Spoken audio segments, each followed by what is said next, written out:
El misterio de Belicena Vilca. Libro segundo, la carta de Belicena Vilca. 10º día. Supongo que aguardará usted, sufrido doctor Signagel, una respuesta a la pregunta pendiente. ¿Cuál sería la siguiente reacción de los Golem frente al poderío Tartesio, que se desarrollaba fuera de su control y que frustraba todos sus planes? Esta es la respuesta, muy simple, si bien habrá que aclararla. Los Golem dirigieron contra Tartesos el mito de Perseo. Con todo rigor, se puede afirmar que el de Perseo, así como otras leyendas que tardíamente se han agrupado bajo la denominación general de mitos griegos, es en realidad un antiquísimo mito pelasgo. Con algunas de las historias griegas de Heracles ha pasado lo mismo. Por ejemplo, con aquella en la que el héroe lucha con el gigante Gerión para robarle sus bueyes rojos y que oculta, bajo un símbolo caro a los pelasgos, una antigua incursión de los argivos primitivos contra el pueblo triple de los íberos, o virtriones, con el fin de conquistar el secreto de la ganadería que desconocían o habían perdido. Y la prueba está en que aquellos argivos, enemigos de los geriones, se consideraban parientes de estos, desde que Heracles mismo era bisnieto de Perseo. Pero Perseo fue bisabuelo de Heracles solo en el mito argivo. En verdad, el tema está tomado de un mito pelasgo mucho más antiguo, de origen ibérico-atlante, que se refiere a la aventura emprendida por un espíritu hiperbóreo típico para alcanzar la inmortalidad y la sabiduría. En el tema primordial el espíritu Perseo no era argivo sino oriundo de los íberos atlantes, es decir, de un pueblo mucho más occidental. Por eso su proeza no la lleva a cabo por encargo de un mero rey mortal como Polidectes, sino de la diosa de la sabiduría, Fría, la esposa de Nagután. Todos los nombres, y las funciones de los dioses, fueron luego cambiados, y trastocados, por los pueblos del pacto cultural, quedando la historia de Perseo en la forma conocida. El tema es simple y, en cuanto lo exponga, usted comprobará que no puede proceder más que de la sabiduría hiperbórea de los atlantes blancos. Una representación hiperbórea del origen, como ya lo mencioné más atrás, fue Thule, el centro isotrópico de donde procedía el espíritu. De manera semejante, para los primeros descendientes de los atlantes blancos, el origen fue Ponto, al que luego se personificó como un dios del mar y se identificó con la ola, seguramente porque de este origen provenían sus antepasados. Este Ponto se desposa con Gea, la tierra, quien da nacimiento entre otros a Forcis y Seto, símbolos prototípicos de los seres híbridos, mitad animales mitad dioses. En un trasfondo esotérico esta imagen alude al espíritu aportado por Ponto, el origen, al animal hombre hijo de la tierra. Los hermanos Forcis y Seto se aparean a su vez y, junto a una serie de arquetipos híbridos, dan vida a 3 mujeres que ya nacen viejas. Las grayas o greas, es decir, las grises. Naturalmente, las grayas no son otras que las brayas, las guerreras sabias encargadas de custodiar el arado de piedra y la piedra de Venus. Son viejas porque deben ser sabias, y los que ignoran el significado de los instrumentos líticos afirmarán luego que entre las 3 solo tenían un ojo y un diente. Perseo es la idealización del espíritu cautivo que intenta la hazaña de liberarse de la prisión material. Su objetivo es descubrir el secreto de la muerte, conseguir la más alta sabiduría, y hallar a la pareja original. Nagután y Fría lo inspiran para que consulte a las brayas y ellas, con la piedra de Venus, le indican el camino a seguir. Debe dirigirse a un bosque sagrado de fresnos y reclamar la ayuda de los dioses para enfrentar con éxito a la muerte. Es lo que hace Perseo y se produce el encuentro con Nagután. El dios le informa que la sabiduría está en poder de su esposa, Fría, pero que no resulta fácil llegar hasta ella, pues la muerte se interpone al paso de los simples mortales. Para allanarle el viaje hacia Fría, Nagután revela a Perseo el secreto del vuelo y le entrega el signo de la media luna, es decir, el símbolo de los pontífices hiperbóreos, los constructores de puentes más sabios de los atlantes blancos. Según los atlantes blancos, los pontífices hiperbóreos sabían el modo de tender un puente infinito entre el espíritu y el origen, Ponto. El grado de pontífice hiperbóreo lo confirma Vides, el señor de Ctagar, cuando entrega a los que franquean la puerta a la morada de los dioses liberadores la túnica y el casco. Sobre la frente de ese casco los pontífices fijan el signo de la media luna. Es tradición que los pontífices así vestidos disponían de la facultad de tornarse culturalmente invisibles, no por efecto de tal indumentaria, desde luego, sino por la sabiduría que implica el poseerla. Nabután enseña a Perseo la lengua de los pájaros y lo guía hasta la morada de Vides, quien lo inviste de pontífice hiperbóreo. En su viaje hacia Fría, Perseo llevará en la mano un buche de grulla conteniendo 16 piedras, en cada una de las cuales está grabada una bruna. Al aproximarse a Fría, Nabután aconseja al héroe no detenerse a mirar el rostro de muerte, lo que causaría su inmediata destrucción, y concentrarse en el espejo que la diosa de la sabiduría significa tras la muerte. Solo así podrá vencer a la muerte. Perseo cumple las indicaciones con exactitud y, contemplándose en el espejo de Fría, consigue comprender a la muerte y se transforma en hombre de piedra inmortal. A su regreso de la muerte, Perseo emplea la lengua de los pájaros para comprender a la serpiente con el signo del origen. Entonces adquiere la más alta sabiduría y encuentra a su pareja original. Hasta aquí, lo más importante del tema original transmitido a los pueblos nativos por los atlantes blancos. Es evidente que gran parte del mismo, milagrosamente recordado gracias a la misión familiar, fue incorporado por los señores de Tarsis en la reforma del fuego frío. Los lidios, posteriormente, contribuirían a su degradación mediante la perfección de la forma ritual, que consistía en el demencial intento de exhibir exteriormente, plasmados en la materia, unos signos que solo pueden ser metafísicos. Claro que quienes más harían para pervertir el sentido del tema del espíritu Perseo serían los sacerdotes del pacto cultural. Y después que el sentido fuera restituido por el culto del fuego frío, sin dilación, los acompañarían los golem con todos sus recursos, trabados en una guerra que consideraban de vida o muerte para los planes de la fraternidad blanca a la que servían. En tiempos de la caída cultural de los pelasgos, mucho antes de que los golem iniciasen su siniestro desplazamiento hacia Europa, el tema original se consteló como mito, los nombres fueron cambiando, y los significados se distorsionaron e invirtieron. En el mito argivo, Perseo, por encargo del tirano de Serifos a quien prometió imprudentemente traer la cabeza de Medusa, se dirige a la Tartéside pues el monstruo habita un bosque de la península ibérica. Semejante localización no es gratuita puesto que Vides, el señor de Ctagar, fue denominado por los sacerdotes Ides, Aides o Hades, el señor de Tar, es decir, del Tártaro o infierno, con lo que Tarsis, Tartéside, Tartesos, etc., pasaron a designar lugares infernales. A esa ubicación contribuyeron también, en gran medida, los golem, cuando lograron observar la escultura de la diosa Pirena y la identificaron en todo el mundo antiguo como la gorgona Medusa. Al Perseo argivo lo ayudan Hermes y Atenea, en quienes aún es posible reconocer a Nabután y Fría. Nabután, en efecto, fue llamado Hermes, Mercurio, Wotan, etc. Como Hermes, según los griegos, era hijo de una mujer Atlante, hija de Atlante, y de un dios, Zeus, lo que no está lejos de la genealogía del gran jefe de los atlantes blancos. Fue inventor de un alfabeto, de la lira y la siringa, las que canjeó a Febo, el sol, por el caduceo con el que éste pastoreaba a sus rebaños. Si se considera que el caduceo es una vara con dos serpientes enrolladas, que el sol representa al dios creador, y el rebaño a los animales hombres, es fácil distinguir en la figura de Hermes a la del que ha comprendido, mediante un lenguaje, al símbolo de la serpiente con que el dios creador pastorea a sus siervos. Y Fría, por su parte, fue conocida como Atenea, Minerva, Afrodita, Freya, etc. De ella, los griegos decían que había nacido ya armada. Era, pues, diosa de la guerra, de la sabiduría, y del amor. A partir de su viaje inverso a la Tartéside, el Perseo argivo comienza a comportarse como un claro exponente del pacto cultural. No consulta a las blayas sino que les roba el ojo común. Estas lo envían a Alsos, el hogar de las Alcéides, es decir, a un bosque sagrado, donde encuentra a las ninfas Melíades, las que no son otra cosa que personificaciones de los fresnos. Las ninfas le suministran un saco de piel de grulla, donde colocará la cabeza de Medusa, y unas sandalias que permiten volar. Hades le presta el casco de la invisibilidad. Y Hermes le entrega una hoz con forma de media luna, para cortar la cabeza del monstruo.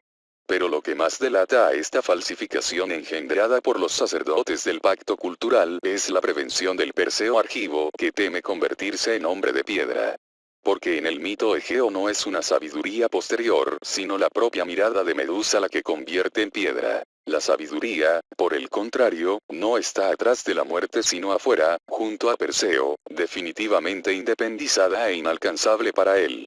Ella no permite que él se refleje en su verdad desnuda. Se limita a colocar un espejo objetivo donde el héroe contemplará la muerte sin que ésta lo atrape. Es toda la ayuda que le brinda Atenea. Viéndola desde el espejo, Perseo clavará la hoz en el cuello de Medusa y dará muerte a la muerte, sin que esta hazaña le permita alcanzar la inmortalidad.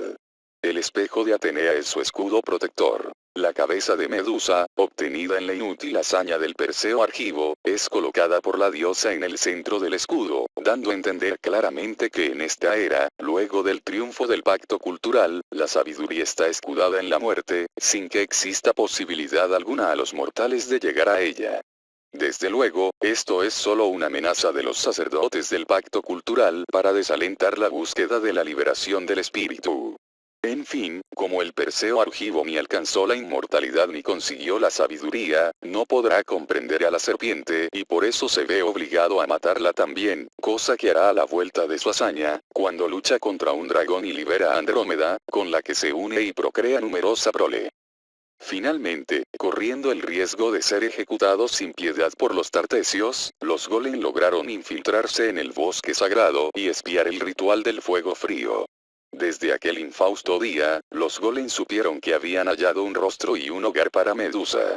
En pocos años, merced a su incesante prédica y a la de los incontables sacerdotes que lo secundaban en todos los pueblos del pacto cultural, se popularizó con renovado vigor la leyenda argiva de Perseo. Los hijos de Forcis y Ceto, las grayas, las gorgonas, y la serpiente que cuida el árbol de las manzanas de oro, habitan en un bosque sagrado de la Tartéside, región que pertenecía a la sazón al reino de Tartesos.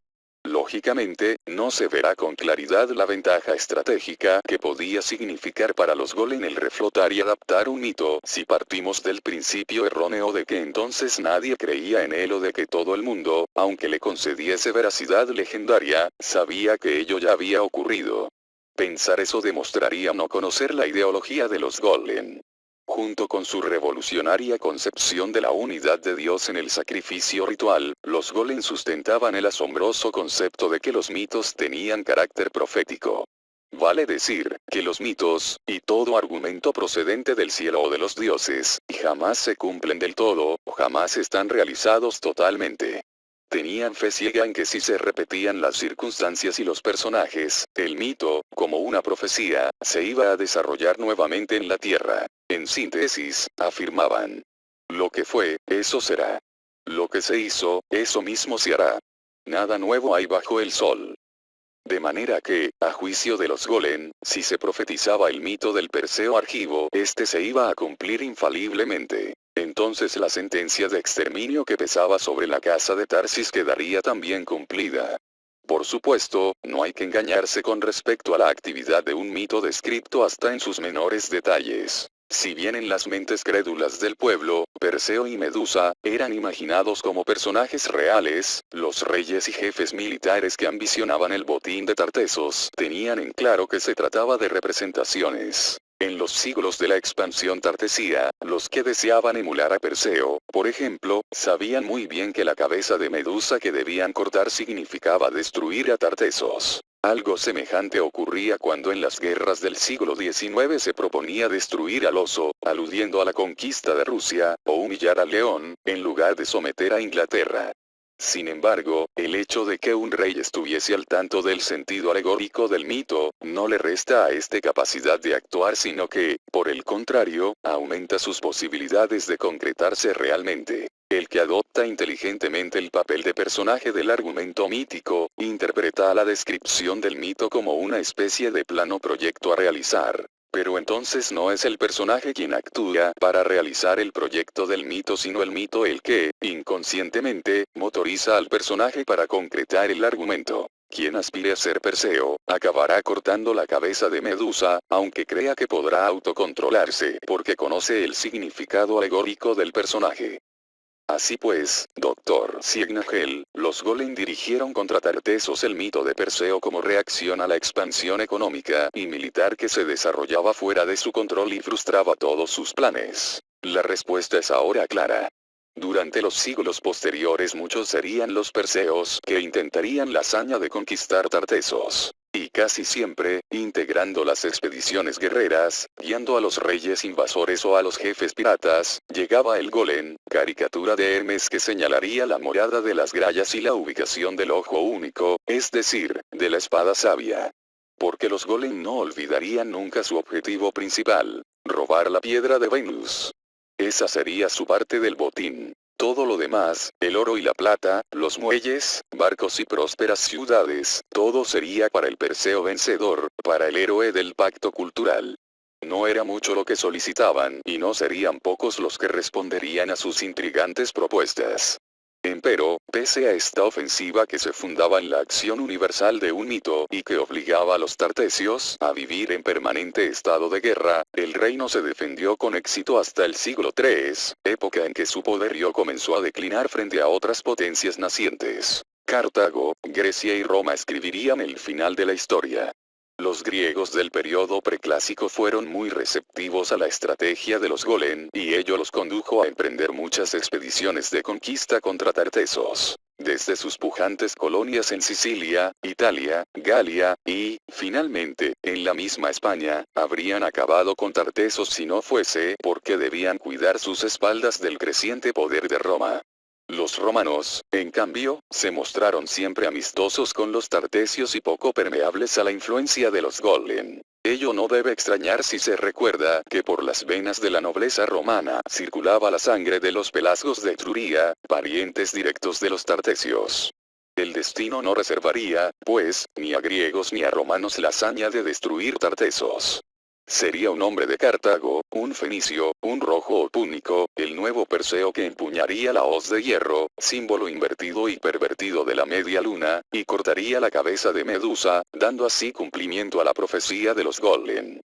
En el siglo XII AJ, cuando los filisteos la ocupan y saquean, comienza la decadencia de Sidón, la ciudad más importante de Fenicia. Se inicia así el poderío de Tiro, que no cesaría de crecer hasta que Nabucodonosor, tras un sitio de 13 años, la arruina definitivamente en el 574 AJ. Más, para ese tiempo, Tiro se ha expandido en todo el mundo antiguo y posee colonias, como Gades, Cádiz, en el sur de España, en las costas de Sicilia, en las Baleares, en Cerdeña, y, desde el 814 AJ, en las costas de África, donde han fundado la rica y próspera ciudad de Cartago. Con la ruina comercial de Tiro cobra preponderancia, a partir del siglo VI, la colonia cartaginesa, poseedora de la mayor flota del Mediterráneo occidental. Cartago alcanzó en la historia la triste celebridad de haber constituido una sociedad amoral, formada por mercaderes cuya única ambición era la riqueza, que imponía su comercio con la protección de un ejército mercenario. Solo unos pocos jefes militares, en efecto, eran cartagineses. El grueso del ejército estaba integrado por hombres sin patria y sin ley, vale decir, por soldados cuya patria era la del que más pagaba y cuya ley dependía del pago acordado. Pero lo que más impresionó siempre a los observadores, de manera análoga a la repugnancia que causó en los europeos del siglo XVI el conocer el sangriento culto azteca de los corazones palpitantes, fue el culto de Moloch, una deidad a la que se debían ofrendar permanentes sacrificios humanos para aplacar su inextinguible sed de vidas. En Tiro, los fenicios adoraban a dioses muy semejantes a los de otros pueblos de la Mesopotamia y el Asia Menor. Rendían culto a la diosa Astarte o Tanit, que para los asirio-babilonios era Ishtar o Inanna, o Nana, para los griegos Io, para los egipcios Isis, y que en otras partes se llamaba Azatarot, Cibeles, Atenea, Anata, Atar, etc. Y también ofrendaban a Adón, que equivalía al Adonis frigio. Y creían en Melkart, que correspondía al Heracles argivo. Y ofrecían sacrificios a Baal Zebul, Baal Sidón, Baal Zaduk, Baal Il, Baal Tars, Baal Ya, etc., todos nombres del dios creador al que se representaba ora como el sol, ora como el planeta Júpiter, ora como una fuerza de la naturaleza. Fue en el siglo IX AJ, cuando el rey Itobal, sacerdote de Astarte, casó a su hija Jezabel con el rey Ahab de Israel, que los golem se infiltraron en Tiro y trataron de unificar los cultos en el sacrificio al dios Uno Il. Aquel intento no daría grandes resultados hasta el siglo siguiente, luego de que el gran rey Sargón II de Asiria conquistase el país de Canaán y los golem se trasladasen a Cartago para oficiar como sacerdotes del culto a Moloch.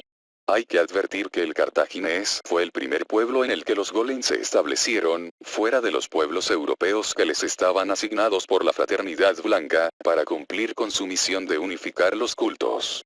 Pero sería el primero y el último pues, según ellos mismos declaraban, su interés solo estaba en trabajar sobre los cultos de Europa. Si permanecían en Cartago ello se debía pura y exclusivamente a la herejía tartesía, a la necesidad de orientar a aquel pueblo perseo para que cortase la cabeza de Medusa y diese cumplimiento a sus profecías. Y fue así como, impulsado por el siniestro designio de los golem, el culto de Moloch llegaría a dominar por el terror a todos los otros poderes del gobierno de Cartago. El rey, la nobleza, los consejos de estado, los jefes militares, todos acabaron sometidos a Moloch y sus sacerdotes golem.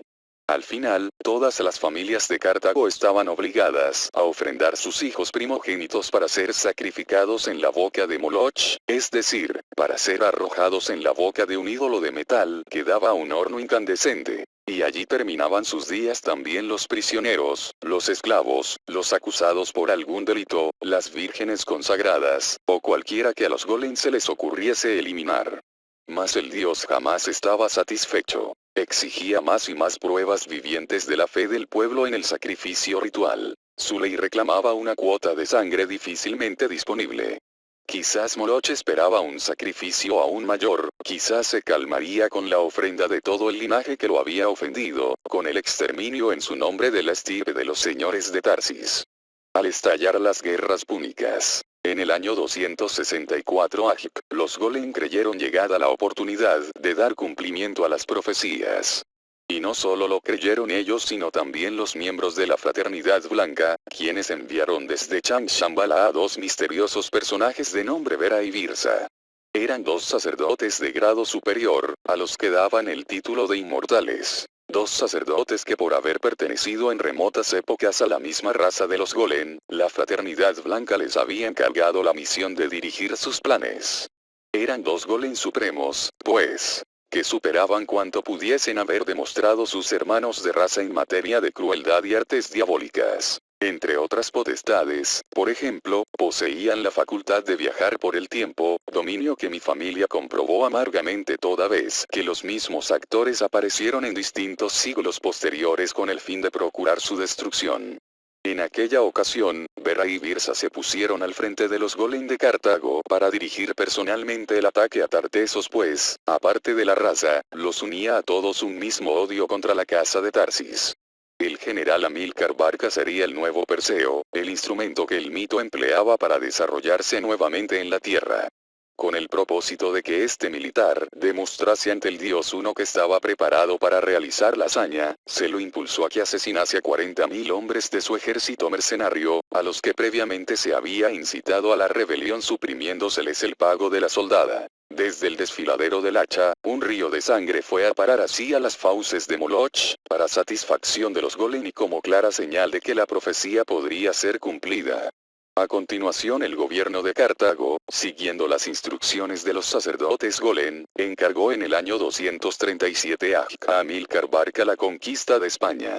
Esta invasión, la última que iba a soportar Tartesos, fue el tema de una saga familiar de leyendas orales denominada el ataque de los 22 golem. Cuenta la saga que en el año 229, mediante un hábil e inesperado repliegue de tropas, el general Barca consigue sorprender a Tartesos dormida, como el Perseo argivo a Medusa, y la somete a sangre y fuego.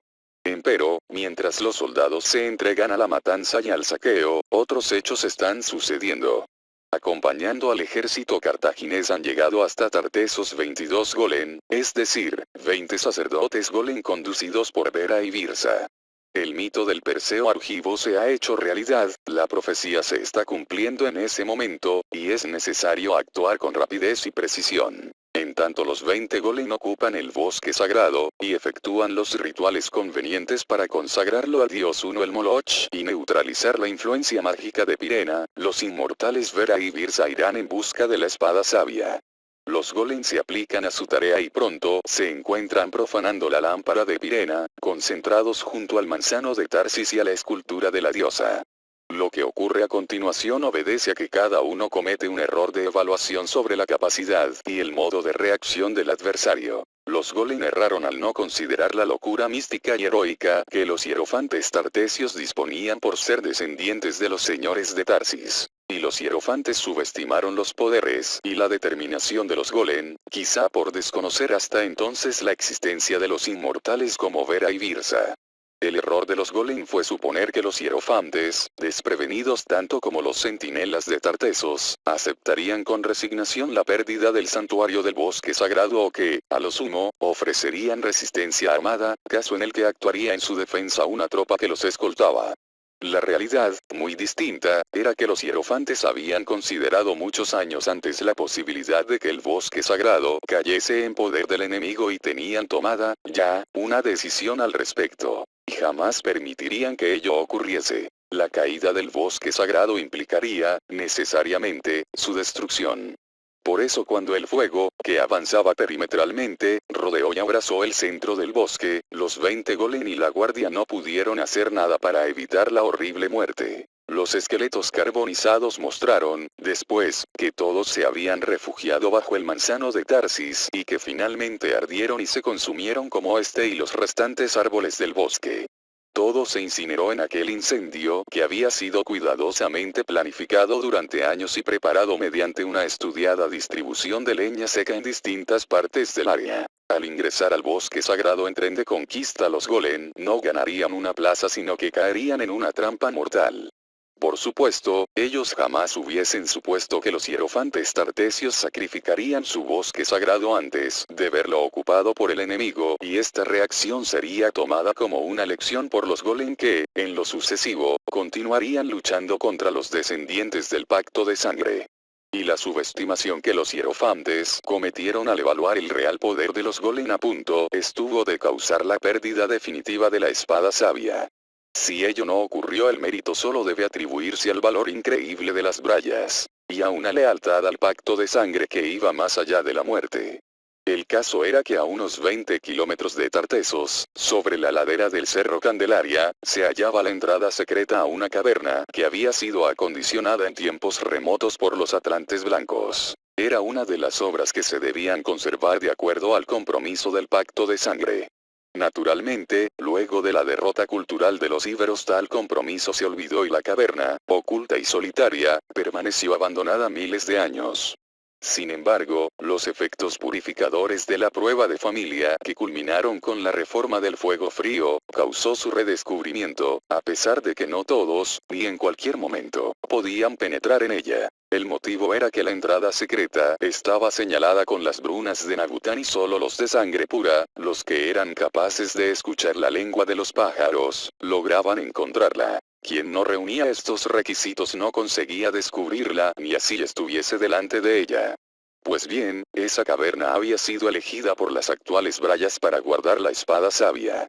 Un corredor de guerreros tartesios se formó para permitir la salida de Tartesos de las brayas y salvar, a último momento, la valiosa herencia de los atlantes blancos. Muchos perecieron para consumar este heroico rescate, muchos que hoy han de estar inmortalizados por su valor, aguardando en Ktagar el momento en que regresarán a ocupar sus puestos de combate, cuando se libre sobre la tierra la batalla final. Gracias a su leal entrega, las brayas, que en ese tiempo eran la reina de Tartesos y 2 princesas, pudieron llegar hasta la entrada secreta de la caverna. En verdad iban perseguidas tan de cerca por Vera y Virsa que solo una princesa, portando la espada sabia, logró atravesar el umbral, mientras las otras 2 brayas se retrasaban para detenerlos. Y aquí fue donde se vio el terrible poder de los inmortales golem, pues, aun cuando las brayas los enfrentaban con sus temibles hachas de piedra, ellos no necesitaron emplear arma alguna para dominarlas, salvo sus artes demoníacas. El poder de la ilusión, en el cual eran maestros, les bastó para inmovilizarlas y apoderarse de ellas. Empero, la espada sabia ya estaba a salvo en la caverna secreta, puesto que a los golem, que solo poseían alma pero carecían de espíritu, les resultaría imposible comprender las brunas de Nagután. La saga familiar concluye esta parte de la historia narrando el espectáculo observado por los hierofantes tartesios cuando se dirigieron a la caverna secreta, luego de incendiar el bosque sagrado. Tendidos en el suelo de la base del Cerro Candelaria, no muy lejos de la entrada secreta que ellos no habían conseguido encontrar, estaban los cadáveres de la reina de Tartesos y la princesa espantosamente mutilados. De aquel cuadro resultaba evidente que Vera y Virsa sometieron a cruel tormento a las valientes iniciadas con el objetivo de obligarlas a confesar la clave de la entrada secreta. Y era indudable que ellas habían preferido morir con honor antes de traicionar la misión familiar y el pacto de sangre. Habían así resistido primero a la presión mágica del encantamiento de los golem, con voluntad de acero, y después a la tortura física, a la prueba del dolor. Entonces, seguramente al comprobar el fracaso de sus planes y temiendo un enfrentamiento con los hombres de piedra, los inmortales se apresuraron a asesinarlas y a partir hacia la Isla Blanca, no sin dejar tras de sí una inequívoca señal de sus infernales presencias. Antes de irse, escalpelaron los 2 cadáveres y se llevaron la totalidad del cabello, las 2 trenzas teñidas con lechada de cal que las brayas, como todas las iniciadas consagradas a Yoa, lucían hasta los tobillos. Y con la sangre que se escurría desde los cráneos desnudos, escribieron en lengua fenicia sobre una roca algo así como, el castigo para los que ofendan allá provendrá del jabalí. Sin dudas, otra de sus malditas profecías.